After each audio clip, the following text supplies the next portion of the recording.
Sebenarnya juga orang baca Quran. Al-Quran untuk dibaca dipahami. Ini baca, habis selesai baca, dicium. Untuk apa dicium? Untuk apa dicium? Nggak ada contoh dari Rasulullah, nggak ada contoh dari sahabat, nggak ada contoh dari sahabat.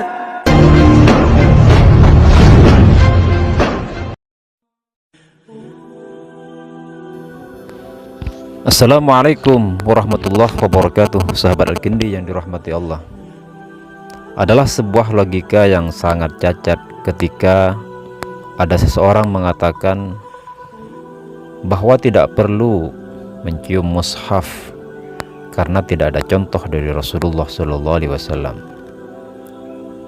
Loh, memang tidak ada contoh dari Rasulullah, dan Rasulullah tidak pernah mencium mushaf.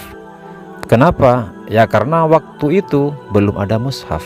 Makanya logika seperti ini seharusnya tidak diucapkan oleh seorang yang dianggap ustadz, apalagi sampai berceramah di depan khalayak. Jadi sangat cacat ketika mengatakan seperti itu. Rasulullah tidak pernah mencium mushaf. Memang seperti itu, karena pada masa Rasulullah mushaf belum terbentuk.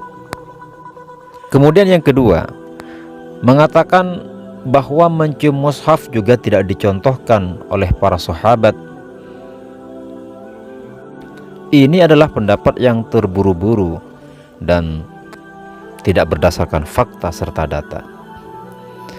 Saya buktikan ada beberapa literatur atau keterangan di beberapa kitab klasik bahwa mencium mushaf dicontohkan oleh para sahabat dan sahabat-sahabat senior, termasuk salah satu al-khulafa ar-rasyidun, yaitu Umar bin Al-Khattab, kemudian Utsman bin Affan, seringkali mencium mushaf, dan ini banyak di beberapa literatur Islam klasik.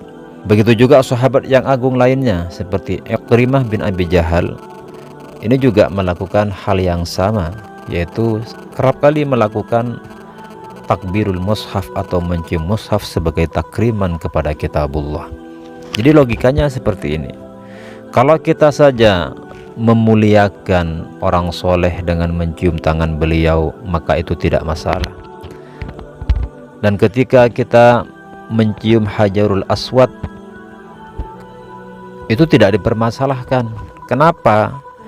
Hal yang lebih mulia seperti al-mushaf ini atau Al-Quran ini, yang lebih mulia dari Hajar Aswad dan juga lebih mulia dari orang soleh, tentunya karena ini adalah kitabullah atau kalamullah, kenapa tidak boleh menciumnya sebagai takriman wa ta'ziman kepada kitabullah tersebut? Harusnya kan secara logika ya lebih utama daripada yang lain. Nah, makanya dalam beberapa literatur dijelaskan bahwa sahabat-sahabat agung, sahabat-sahabat senior itu kerap kali mencium mushaf seperti yang saya sampaikan tadi, yaitu Umar bin Al-Khattab dan juga Utsman bin Affan. Berikut juga Ikrimah bin Abi Jahal, dan literatur seperti itu sangat melimpah ketika kita mencarinya. Dalam kitab Al-Itqan fi Ulumil Quran karya Al-Imam Jalaluddin As-Suyuti ada keterangan sebagai berikut: yustahabbu takbirul mushaf lianna Ikrimata bin Abi Jahal radhiyallahu anhu kana yaf'aluhu wa bil qiyas ala takbiril hajaril aswad dzakarahu ba'duhum wa li'annahu hadyuhu minallahi ta'ala fa syuri'a takbiruhu kama yustahabbu takbirul walad as-shaghir.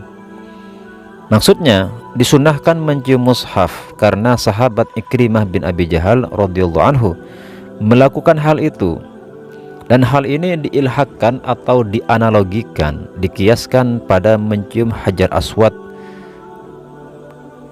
dan juga dengan alasan mushaf adalah sumber hidayah dari Allah, maka disyariatkan menciumnya seperti kesunahan mencium anak kecil. Ini keterangan yang ada di kitab Al-Itqan fi Ulumil Quran yang dikarang oleh Al-Imam Jalaluddin As-Suyuti. Ini menjadi bukti atau data bahwa mencium mushaf sudah dilakukan oleh para sahabat dan sahabat-sahabat agung yang melakukannya, sahabat-sahabat senior. Nah, ini yang pertama ya, yaitu Ikrimah bin Abi Jahal.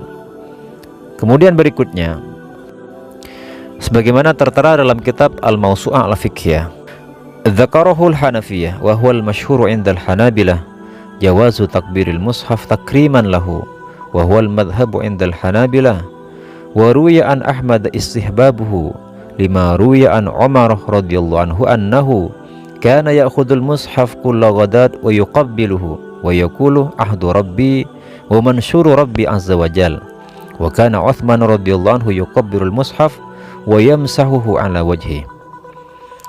Maksudnya, kalangan Hanafiyah atau ulama-ulama yang berafiliasi terhadap Imam Hanafi, pendapat ini juga masyhur di kalangan Hanabilah.